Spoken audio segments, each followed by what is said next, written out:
being in college and high school and hooping, and you're just in the zone. You can like follow your passion, follow your heart. Our women are the main characters. Like, they have a main character energy. Jackie, where are we right now? We're in our old stomping grounds, girlfriend. It's crazy. We are back at Nike. We're in the Bo Jackson Center. It's very loud. It's extremely loud in here, so we're gonna be screaming. But you know what? It's worth it because we met at Nike. We sure did. This is such a moment to be back here a year later and Nike welcoming us in for such an important moment, the Soul City Showcase. I couldn't agree more. I think the vibes in the gym right now are incredible. I honestly had no idea what to expect, but I came in here and people are really competing. And I think for me, that was the biggest shocker because I thought people were just gonna be kind of, you know, doing their thing, not really playing super hard. But I talked to a couple of the players before, and they were stretching, they were getting into it, and they are here to compete, and that's what I love. Hoopers don't mess around. No, they don't. Yeah, so this is a really special event. We're gonna try and get it all out, but we're here to really cover the event. So this is kind of a unique Click Clack episode, Yeah, right? I mean, shoot, you can hear the energy in the gym with all the people around us and people clapping. It's amazing. So good. So the Soul City Showcase, we learned a little bit about it. Basically what it is it started as a group of employees based in the South that started competing against each other. And it kind of blew up into this big tournament where employees from all over outside of Oregon can actually compete.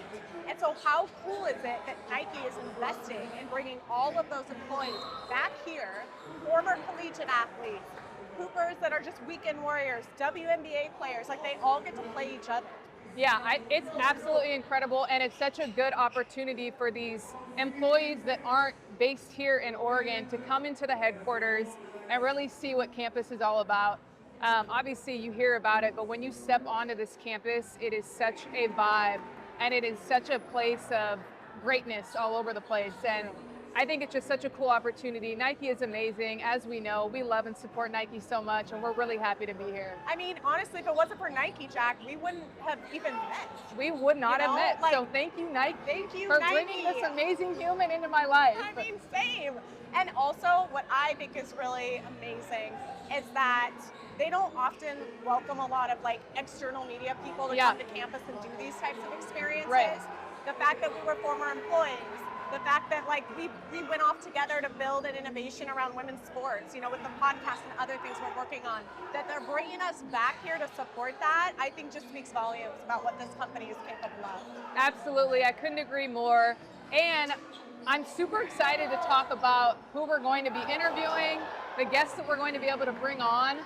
If you want to get into that a little bit and just kind of tell everyone like what the overarching view is for our guests. So we're gonna, as you guys know, it's a special episode today. We're gonna be interviewing different leaders across the spectrum of basketball here at Nike. Everyone from literally the global leader who leads the function of global basketball at Nike to people that are really in the day-to-day on the business, from all different walks of life and experiences. We have former WNBA players, former collegiate players we're going to be talking to, and just a group of people that have really used their sport to lead in their career. Yeah. And you know we're all about that. Yeah, I mean, we talk about that a lot on our podcast, so this is just a really good opportunity for us to bring on amazing voices and really amplify everything that we've been trying to talk about on our episodes. Absolutely. But also before we jump on, like can we talk about the fits that we're wearing really quick? Honestly, say less. Mine is very plain Jane, but let's talk about yours. She does not give herself enough credit. Like, she always looks so good. You can't not look at her when she's walking into a room. So stop. I'm obsessed with you. I love you. I mean, I'm very cozy and casual. That's always my vibe. I'm trying to give fall vibes too, but you are like bougie chic, like, yes. I mean, you know I love fashion, right? I know. Okay, so really quickly, I'm wearing the Martine Rose collab with Nike Shox. Really excited about that. They're a slip-on. They're so good. It was a special collab. Yeah, super special collab. And what are we wearing? Vomeros? I mean, shoot, I honestly don't know, but I call them a dad shoe. Definitely my dad shoes. You know what? Nike makes some great dad shoes. But we color coordinated and didn't even try to. So we love that. Mine has kind of a strange square toe, but you know, we're here for it. And I'm pretty sure you got on some Balenciaga in there too. I do. I threw a little Balenciaga jacket, you know. but it's all black. It looks a little stealth. You know? came correct, as always. I mean, I tried. Let's bring these guests in. Let's bring these guests in. I cannot wait. So Let's do excited. it.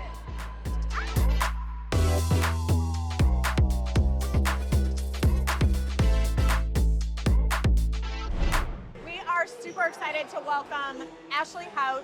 Ashley is a former WNBA player. You guys actually competed against each Me and other, Ash right? go way back. We do. That go way is, back. I mean, that's full circle. Really cool. And now Ashley leads sports marketing for college basketball, which is amazing. I mean, we're heading into NCAA season. The talent is unreal. It's going to be really exciting. So welcome to the show. Thank you. Thanks for having me. Welcome to the show, Ash. Thanks for Jacki. being here. First question for you is, what was it like for you when you hung up your jersey and had to think about what's next? Wow, that's a tough one. I'm sure you can understand some of the emotions that have gone through it from time to time, but it was really, you can't prepare for something like that, you know? So I had thought about it for several years, but never truly planned for it.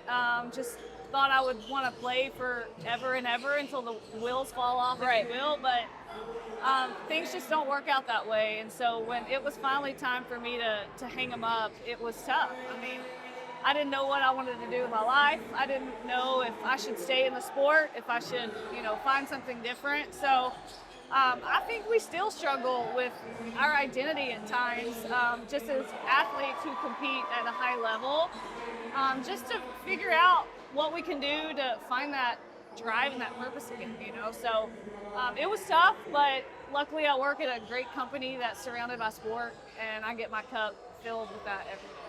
That's really Do you cool. feel like you had a lot of opportunity after basketball to be able to figure out what you wanted to do next, or do you feel like you had the resources for that? No.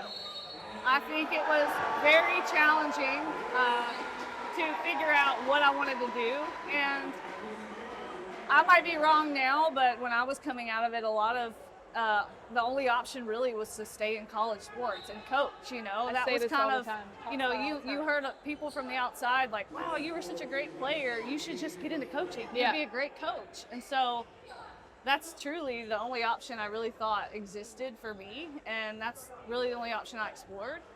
And I did try it for a little while, but it was just not the same, and nothing will ever be the same as that. So it was tough, but I did not feel like there were a ton of resources, which makes me so grateful for where I'm at today with Nike.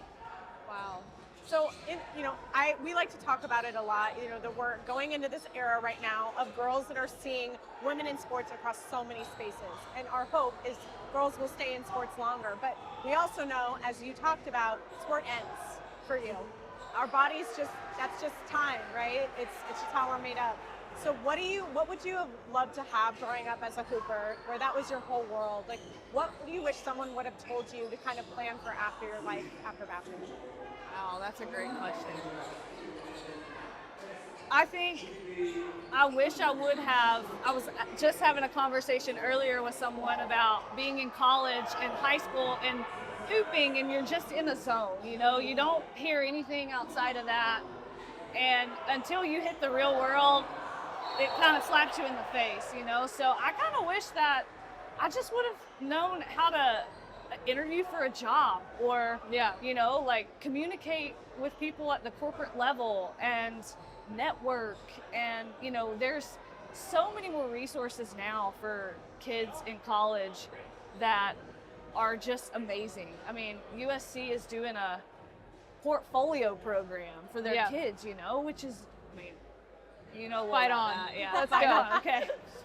I mean, to me, that's just so mind-blowing and great. They're just getting these kids ready for the real world and for life outside of basketball. So I just wish I would have had someone teach me some life skills, because it's hard to just cut that short and start over, really. Yeah, wow. I agree. I always say that. I wish I had more of an opportunity to speak to people on what it's like in a corporate setting, Sure. And I remember when I was in my cohort and we were doing the first 2 weeks of training, and I was so discouraged because there were some people in my cohort that have had this prior work experience, right? But I was unsure of how to write a proper email. I was unsure of, like you said, how to talk to other corporate leaders. there were so many unknowns and so many things that I wish that I was able to have sharpened my skills on before. But now, there are more resources, there are more opportunities for people to get those things and get the things that they need, but there's still a gap and there still is more needed. And I think that her and I talk about that a lot, and we, it starts with us talking about it and then other leaders starting to pave the way. What I have loved so much about being around athletes, though, is like how direct you are, how team-oriented you are. I mean, I call her Coach Jackie when I'm like struggling with things. And so I do think that having kind of this diverse skill set of people that have grown up in industry and getting them to embrace the athlete way, I think is super important, because y'all bring a set of skills that we didn't have. You know what I mean? Right. Like, it's Totally. just true. I agree. I think it's very humbling, but also daunting at the same time to come into a space like this, back to your onboarding piece, where you're essentially, I don't know how to communicate and I don't know how to function. And so, sure, you get up to speed on some of those things, but because we played for so long and pursued a career in sport, it just naturally puts us behind the curve. And so being able to kind of like catch up to those things here, and also know that, yeah, sure, we can learn how to write an email, we can complete an Excel spreadsheet, but we bring intangibles to the workplace here that not your average person brings, I mean, we learn how to make decisions under pressure, and we learn how to communicate at a very high level directly. We lead through action, through words, and I think doing that at an elite level across multiple socioeconomic groups, it just brings so much to the table at a corporate space. And I think that's why we have the platform that we have. And So Great answer. So I'm going to pivot here a little bit. Random kind of question. Ready for this? Who is the most exciting NCAA women's college basketball player for you right now? I'm going to go with Sarah Strong. yes. Okay. Great answer. Why? I just like her, well, one, I like her game and I like her work ethic, but two, I think, last year she kind of went under the radar a little bit, but like still performed at such a high level. I think she's in a lot better shape this year to really dominate, but she just seems like a great kid and works hard and not really into all the extra stuff, and I think I really like that. Obviously there's a lot of exciting players right now. College specifically you guys got a huge energy, momentum around it. So, I don't know if I should just zone in on like one player or team, because we serve all teams, but they're definitely fun to watch. Yeah, she's a hell of a player. She I agree. is. She's going to be She really is. special. Who would you say her game kind of embodies a little bit? Aaliyah Boston. Oh. Okay. I'm here for that. Yeah. It's funny because I always say this, like I'm a newer fan to basketball. I remember last year watching the NCAA for the first time, women's basketball, and watching Sarah play, I was like, she is so fun to watch. She is. Not that I fully understand the game or could ever speak to it the way you guys do, but I was like, there's something really special about this girl. So when you said that, I was like, I know her and I love her. Totally. So, It's something special, not only, women's sports in general. I'm partial to women's college basketball, but I think there's just so much energy in women's sports right now as a whole, and we're getting so much love from, you have NBA players that are encouraging, WNBA franchises to come to their cities. You have NFL guys investing in soccer teams. And so I think the hard work and talent has always been there.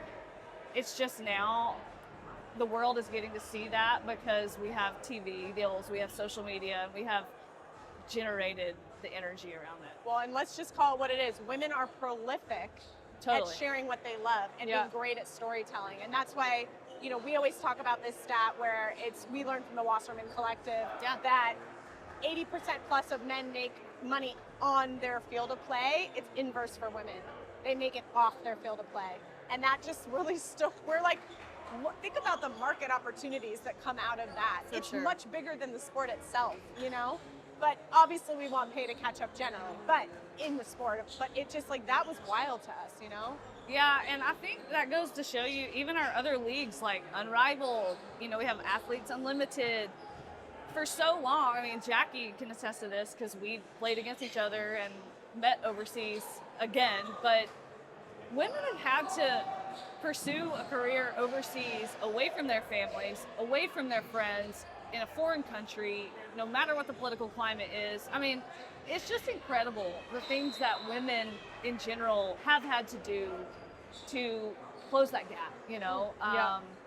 I mean, they're having children and getting back on the court months later. Like, they're playing in national championship Final Fours and then 3 weeks later going to WNBA training camps. So it's really nice to see, like I said, the energy generated, but the talent has always been there and the hard work has definitely always been there.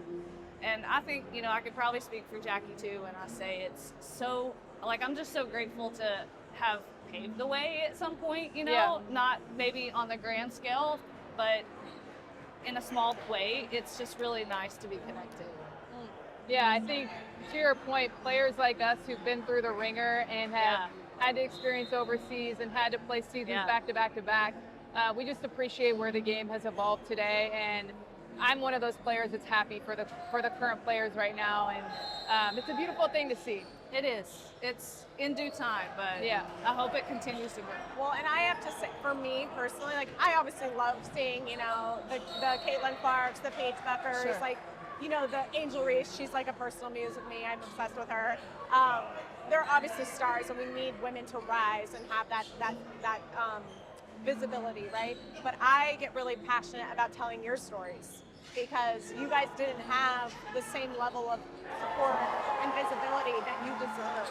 And these are the stories that are going to really hit home for more people because you guys didn't have to. And so we need to invest in that too. Totally. And that's why we exist. I love that. And so we're just really grateful to have you on the show. Absolutely. I love that. I think it's especially, meaningful for me coming from a really small rural town in northwest Georgia, that I was very limited with resources and exposure. So being able to play a part in that and talk about it and show young women and little girls that, hey, I came from there too and you can also do it. So it's really a full circle. It's fun. Well, I just need to say this before we wrap it up. I remember at Nationals, my dad was like, hey, come over here. Come look at this little point guard. She's from Georgia, and I was like, all right. I remember looking over a rail and watching you play at this game. And I was just so impressed by how small you were, number one, but how freaking good and fearless you were. I'll never forget this. Me and my dad were fans of you from a really, really young age. I appreciate it. And it's just I'm going back to Florida at Nationals, thinking about the time when I saw you play. Orlando Studios. Yeah, no, seriously, that was a time, but you were just a hell of a player.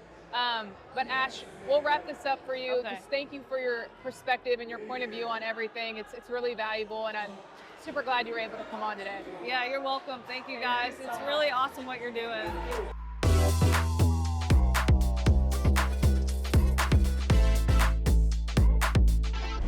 All right, we have another incredible woman here, Nike leader, former Hooper, Brianna Day. And Brianna, tell us what you do for Nike. Well, I just got into a new role. I work for creators, so influencers for running, yeah. Oh, how cool. Yeah, That's really so cool. fun. There's some amazing ones out there. Yeah. Nike has so many cool roles. That is such a dope It's role. a new role too, so it's a new function, so it's super exciting. So smart. I love that. That's really cool. Yeah, that's super cool. So, we obviously you just played in the game. How was it? We lost. It was not good. I think we underperformed today, and we just didn't play that well. But it's all fun and games, I guess. But when you're a competitive person and you've been in competitive sports, it's hard. But it's okay. How was it playing with all the dudes? Well, I just think that coming from playing professionally, team sports and things like that, and you just realize sometimes that everyone's experience is different. But I don't mind playing with guys. I was a rough player. I can take the hits and stuff. So it's I love it though. I I think there's something to say though, because guys, I feel like you have to prove yourself to them in order to be on the court with them at the same time. Yeah. So I love that experience. I love being able to play with guys and just show them like I could probably shoot better than anybody on the court. You know? But I think it's just also fundamentals and just knowing how to play in certain situations. Like some people don't know how to play in close situations or when you're down and like how to, you know. So it's just like, I love it though. Like I think it's just like, it's different playing with men because sometimes I think women are just fundamentally better and just like the tactics, X's and O's, like just being smarter. Like, because sometimes men, they let their ego get in there. So it's like 100%. But so as a former hooper, someone who played at Syracuse, you popped off at Syracuse, you were a great player. How do you think basketball has shaped you in your role at Nike today? I think this to people all the time, like team sports is like something everyone should be a part of because being able to work in a team is very important. And even sometimes here at Nike, you can tell when people haven't worked in a team setting. And I think for me, it's just more so like, I always think about, you know, being on time, you know, showing up. But I also think about like when things are tough, we just roll with the punches. Like, it's like you can't freak out. You just gotta be under pressure. You have to know how to handle certain situations under pressure. And I think like it's just very eye-opening when you get here in other corporate settings. Everyone hasn't had that. Like they be freaking out. You just be cool and calm and collect. It's like it's okay. Like it's nothing we can do. Like it's something we can do. But at the end of the day, everything's gonna work out. And it's just like having that cool demeanor. Like I think it's shaped me so like. In my work, like I just try not to get frazzled, like when things are like going wrong or not going how they should be. So I think like, and just the resilience, like, you know, like you gotta be tough, you gotta be mentally tough, you gotta push through some stuff. So you talked about resilience specifically. We talk a lot about resilience on the show and wanting to really focus on people that have gone through adversity and how they use their resilience to really kind of get past that. Like how do you do that? Like paint a picture, like an example of that. I think that like coming out of the basketball world 2 years ago and Nike was a big transition. Like, you know, sometimes you get imposter syndrome. You're like, well, I've only like played basketball, and it's like I don't have any tangible skills, but you have a lot of intangibles that people love and need in the workspace. And I think for me, it's just like pushing through those uncomfortable times. Like it's very different. Like you're on campus with people who probably went to school for exactly what they're doing, and you're just like new. So it's just like a little intimidating too. So you just have to push through and just keep putting your best foot forward, like meeting people, like being open to criticism and learning. So I think you just have to but like it can be mentally tough though, like because you know we come from a sport where you're the best at something, or you're very good. They hired you for your skill set, and it's just like you always want to be good. It doesn't matter like, oh, I'm new into this phase. Like you're really tough on yourself. So I think you just have to get through that and just stick it out and tough it out, and like there's sunshine on the other side. So Bree, I want to take you back to the tail end of your career when you were about to be done playing. How was that transition for you? Like, do you remember like the moments leading up to it and how you prepared yourself? I'm very curious to know, like, what was that whole experience like for you?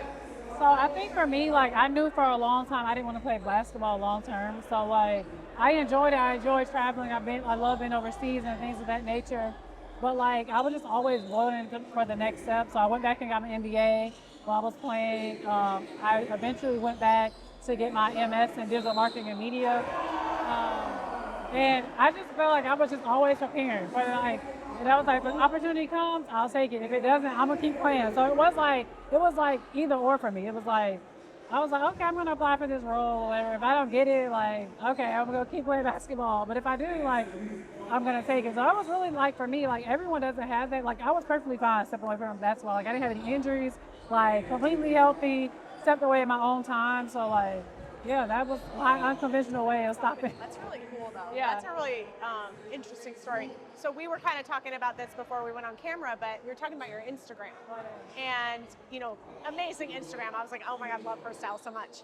But I noticed in your bio, you know, you obviously basketball's been a part of your life, but you had like Syracuse grad, but you didn't have basketball in there. Why is that?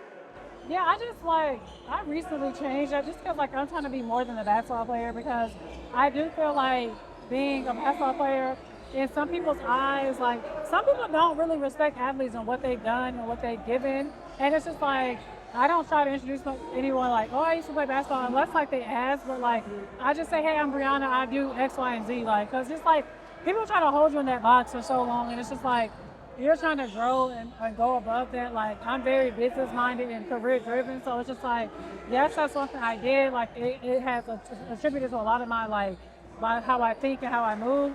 But I'm way more than that, you know? So I think, like, I'm grateful for basketball and what it's done, and no shade or anything, but, like, you know, you grow past it. I love what you said. I think our podcast is built on the multi-dimensions of women, not just in their sport, but everything outside of their sport, too. So a lot of what we believe in is bringing out the stories of women who played and have had that experience, but also what else? Yeah. You know, you're more than your sport. Exactly. And I think that, like, a lot of times in storytelling, that isn't always celebrated, you know? And like, I love that you're someone who doesn't really need to be identified as a basketball player because you're so much more.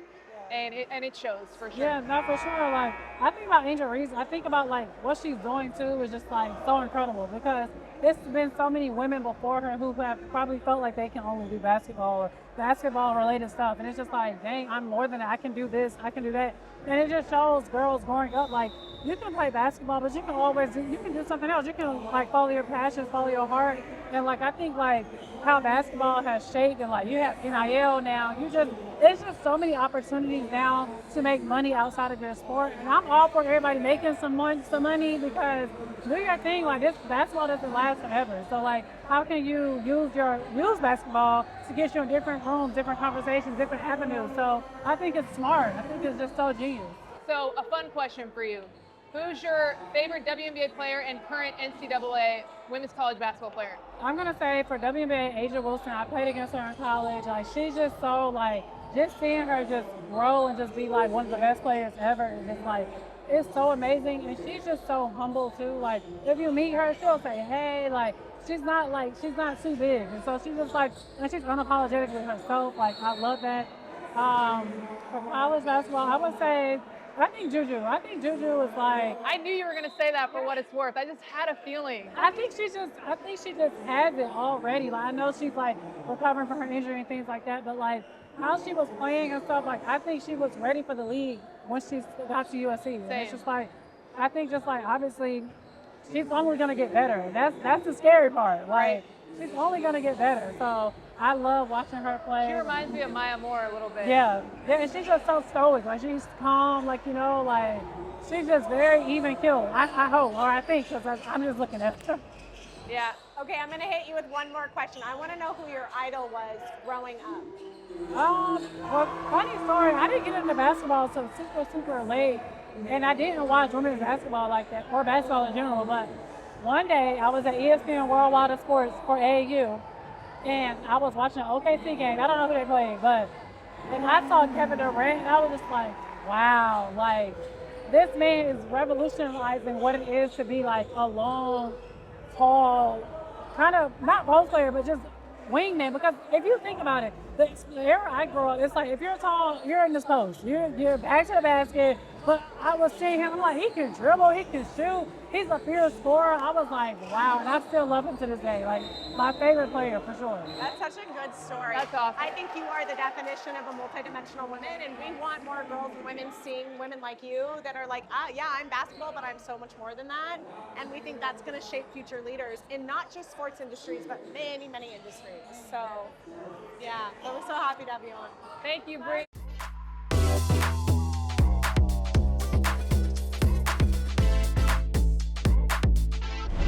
All right, everybody, we are so excited to have Karrie Conners on our show. She leads up all of global basketball, which is an unbelievable category here at Nike, multi-billion-dollar business for the brand. And just with everything that's happening in basketball right now, like, you just must love your job. Yeah, it feels like I'm pinching myself every day. I feel like I hit the jackpot. It's definitely my dream job. My mom always, like, she says to me now, she's like, you put this on your poster as a kid. And she's like, and now you're living it. So it's pretty cool. Manifestations. Yeah. I'm very much in the business of manifestations Absolutely. right now. So, Absolutely. So Karrie, we're really excited to have you on the show, and I have to acknowledge it. As you guys can probably see, Jacki is not to our left anymore. Jack had to step out, but Jacki and Karrie know each other, actually. Yeah. You guys were just at the finals together. Yes, or at we the were. championship together, Yes, right? yes. Yeah. She was like, oh man, so she's not with us, but we're super, I'm going to take it from here. Awesome. So, we were kind of talking about this, Karrie, that, for us, we want girls and women to see the opportunities for life after sports. Absolutely. And you played basketball, right? Yes. Can you talk a little bit about your basketball? Yeah, I played as a young girl, played high school, and then I had the chance to play at Miami of Ohio. And so I played there for really only a year. And then I just decided that I wanted to do things like study abroad, and I wanted to branch out and just get to do the things that maybe I wouldn't have gotten to do as a student athlete. And I knew that my path was still going to stay in sports in some way, and I stayed connected to it. Even as I decided to move off of the team, I stayed in intramurals, I played, I refereed, I stayed connected to it. Wow. So what do you think is one of the things from sports, and going all the way back to when you played, that has really stuck with you to this day as far as a skill that's translating? Absolutely. I mean, the first thing I go to is, I think I really started to think about my leadership profile earlier than I would have ever imagined. And I think that's because I had coaches along the way that saw something in me that I didn't even know I had.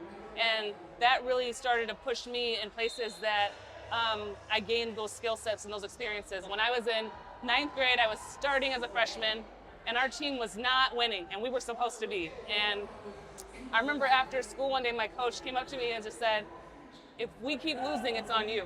Figure it out. And I was like, I'm a freshman. Like, what? Harsh. Right. And I was sitting there like, why is he bothering me about this? Like, why isn't he going to the captains or the seniors? And so I remember I took it really seriously, and I went home and I was like, I got to bring the team together. I was like, but however I bring the team together, I have to do it in a way where it doesn't come off like I'm telling them what to do. And so had the team come over, I gave everybody a pad, and I just said, write down everything that you're feeling about this team. And then everybody read how they felt, and what came out of it was people were afraid to say what they were feeling, so there wasn't trust on the court. And so once that was established, and it was really, I think, that moment that allowed everybody to realize we don't trust each other, and we now know what's at hand, and we know what it's going to take to build as a team and come together. And from there, I mean, it was a great story. We won every game from that moment, got to state. We lost in state and we made 3rd, but it was a great learning moment for me of leadership can come from anywhere. There's different ways to lead. And I really took that to heart of anytime I hit hard moments with teams, it forced me to think different. So I take that as the skill set from a leadership perspective, and even how you think about collaboration, right? Those are two things that I think hold really true in how I operate today and how I lead my team. Wow. Yeah. I mean, it's interesting, right? Because, you can text someone now with a feeling. And my husband and I talk about all the time that sometimes just writing out your feelings helps break through with someone. And especially when you're in such a high pressure situation, like in a game, it's really hard to communicate. Absolutely. And then you think about that in a boardroom or in a team leadership meeting, and it's the same way, the stakes are high and it's high pressure. And that's such an interesting tactic that I think a lot of people could really learn from. Do you ever do that with your team today? I mean, a lot of times when we are kind of just starting out, in some capacity, yes, for sure. Yeah. You got to establish the trust with your team early on, and that's how you build a high-functioning and a high-performing team. There's trust, there's collaboration, there's pushing, right? There's having the hard moments that turn into amazing outcomes. So absolutely. Wow. Yeah. So kind of switching gears to your role now, and Jacki told me this, and I thought this was really interesting, so I'm going to take this question from her. But your title used to be men's basketball, right? And now you're head of all global basketball. We know what's happening in the women's game is transformational, not just for women in sports, but for basketball. For basketball. So talk about what shifting that, even just having that word, the gender in your title. Yeah. What does that mean to you in this next phase of your job? Yeah, no, I mean, I think it signifies a lot, but what's really important is that, I don't look at basketball as men's basketball or women's basketball. And when you look at the calendar, basketball never stops, right? So it is always on 365, and it's really fluid. And the way a kid buys shoes, I don't think they go to a wall and say they care about it's a male or a female. They just want a cool ass shoe that they can play their best in, right? And so that's at the core of it, and that's how our team looks at it. And so there's so much that we gain by coming together, and I felt there was a lot that we lost if we were separate. So I'm really excited about this offense and the way the team is working, and you know, we see every part and facet of the business the same. There's no part, and we call each other on things of like, we're not lifting her up enough, right? To make sure that, you know, she's an accelerator of the game. The women's game is an accelerator. So we're very much so in the space of elevating the women's game as much as possible. That's incredible. Yeah. So there was a stat that I recently read, and it was actually from a New York Times reporter, where she talked about the growth of that little boys are growing the women's game. And how little boys, like she talked about They don't even her, know it. They don't even know it. They don't even know It's like it. what you were just saying Yes. about kids. It's not about gender for them. No. It's about who they resonate with. It's about the game. It's Yeah. about where they're going. Yeah. And she talked about, she lives in the Bay, her son was obsessed with the Warriors. Like that's all he wanted to watch. And then the thing, when the Valkyries came, it changed. And he started wanting to wear That's purple. cool. He started knowing the players. He Yeah. started following them and talking about them. And she said now he wants to go to more Valkyrie games than Warriors games. Like, in what world? So Yeah. like, I think the way you just described, like thinking about this category moving forward, like it's just going to open up so many more opportunities, just where it's just basketball. It's just basketball. You know? Absolutely. My son, the other day, he was playing on his Nintendo Switch and he was playing 2K. And I looked over, he had the Aces playing the Storm. And I'm like, things have changed, That is you know? wow. Yeah, yeah. And so, you know, Jacki and I are both on this show because we represent really different experiences of women's sports. But I think for us, it's about showing women, you know, grew up in basketball, but you can be more than basketball. You can be more than that, right? We're Yeah. seeing that happen now with the players. But also, on the other side, we can bring so many new fans into the game. Yeah. Like, I talk about this really publicly, that I didn't watch professional sports until this last NCAA season. And I always want to work at Nike. Like, I love the community of sport, Yeah. how it makes you feel. But like, I just felt that the games were not for me. Like the way the stories were being told, and the women are changing that. Yes, so they how are. do you feel about it? I'm Yeah. just curious. No, I mean, I definitely think the game has changed, and there's a level of storytelling that is happening within the women's game that I think is just very, very interesting, and it's pulling people in. And I think that's actually something special about our offense, is that we have an amazing roster of women, Sure do. which I do believe is going to bring in more consumers to the game. Yep. It's not just about, you know, the equipment and the product that we're building. I'm like, we have an opportunity to grow the game. So I'm very excited about that. Yeah, I have to ask you, there's been so much exciting product. Yes. Like I worked at Nike before, and I've always been a huge Nike fan. And when it came to basketball, I was kind of like, with what I am seeing come out Yeah. on the women's side, Yeah. like not to gender it, but like No, it's okay. it is so game changing. Yeah. Like, what do you think? What do you think was the tipping point for Nike to really invest in her product and like really start to diversify the offering? Yeah, I mean, I think that we had the vision. I think we all knew Yeah. that the women's game is here. And I think we knew that we had an opportunity to be at the forefront of that, right? And so, like I said, an amazing roster of athletes. And I call our women are the main characters. Like, they have a main character energy that is just astounding. And so when you take their main character energy and you then translate to their product, and their personalities are coming through the product, you have a really special formula. So, I mean, Asia's product does that, right? Sabrina's product does that. So it's just gonna keep coming. And we're all waiting to see Caitlin's product. Absolutely. I'm going to ask you one more question about kind of the youth sport and the future of youth sport. You're obviously wearing your EYBL shirt. Yes, I am. I got it at Girls Nike National. So awesome. You know, we're really personally invested in doing a lot more in our community around women's basketball, like offering free camps. Like, how do we just like get girls more opportunities? Absolutely. You guys have always been on the forefront of that.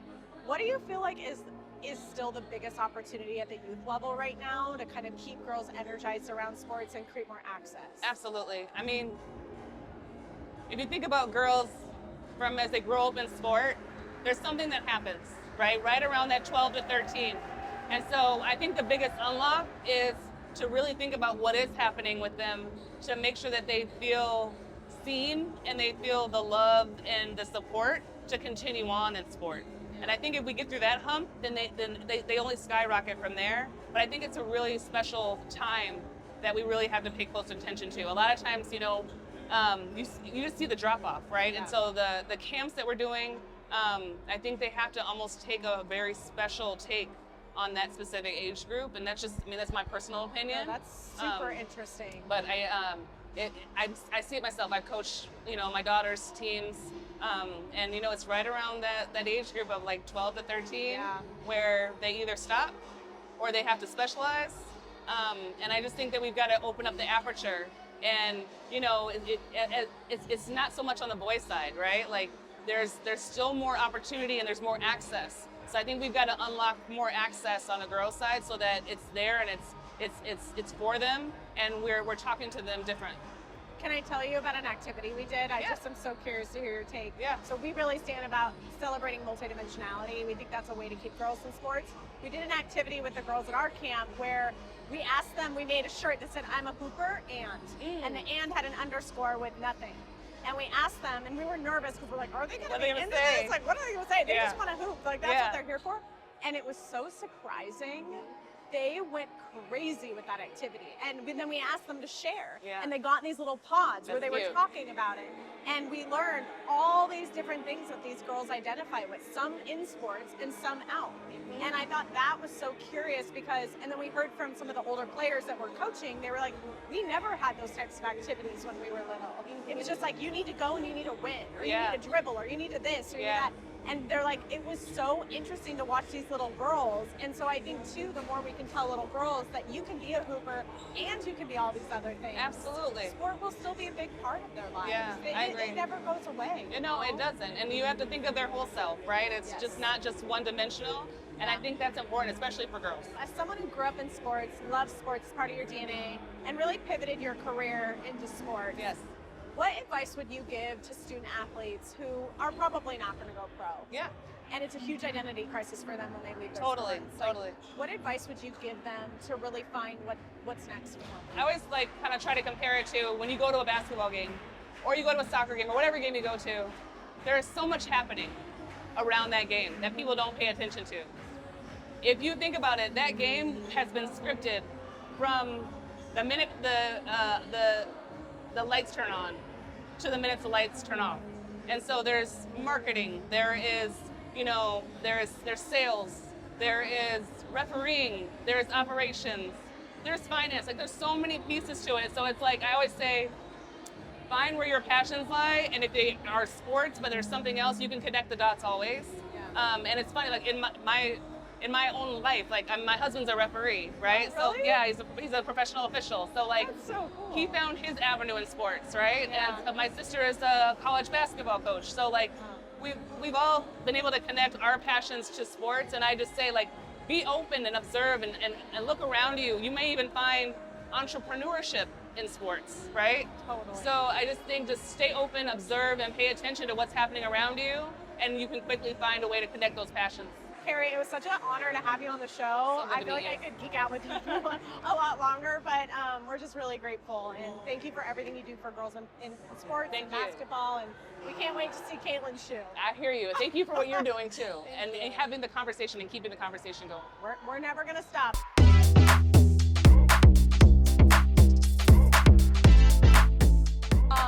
Wow. I mean, we always start our outros with wow, because genuinely it's a wow feeling. It's just like, I worked for Nike for about 5 years, obviously before we founded Clack together. You were here for 2 or 3, right? Right under 3, yeah. Right under 3. And it's like you meet so many people when you're here that really make an impact on you, and then you realize how many more people there are to meet. And I feel really fortunate that we got to speak to these unbelievable women today. Yeah, same. I mean, I can't say enough great things about each and every one and what they each brought individually to the conversation. And then obviously everyone else that we spoke to, they have such incredible stories. Former WNBA players that are now leading here at Nike, and really cool to see. Well, and you know, we always talk about this, right? Like, to be at a sport company with former athletes at the helm of product development is super, super important. It's what makes Nike really, truly the place for insights about athletes. And my hope and wish is that as women like these women that we just spoke about talk about their careers and how they've transitioned from sport into life, Right. that they actually inspire other women in other industries who maybe had a collegiate basketball background but aren't using sports insights to drive innovation.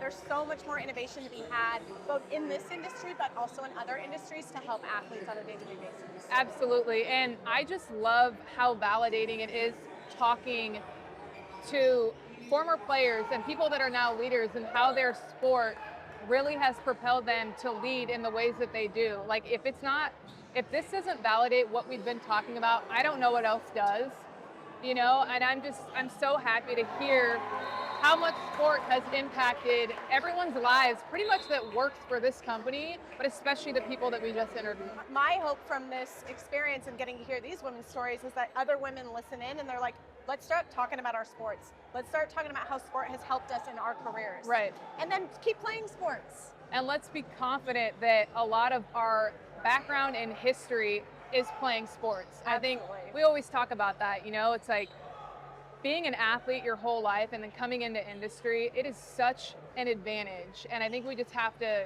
continue to tell these stories so everyone understands that, not just us. Also, let me speak to the flip side. I also hope that women who maybe haven't felt they have a seat at the table to talk about sports, you can come into this category. Absolutely. You can bring a diverse perspective. You have value. We need here. that. We need that. Like, we can't just have one side of the coin, hence why we sit together and we talk about the spectrum of women.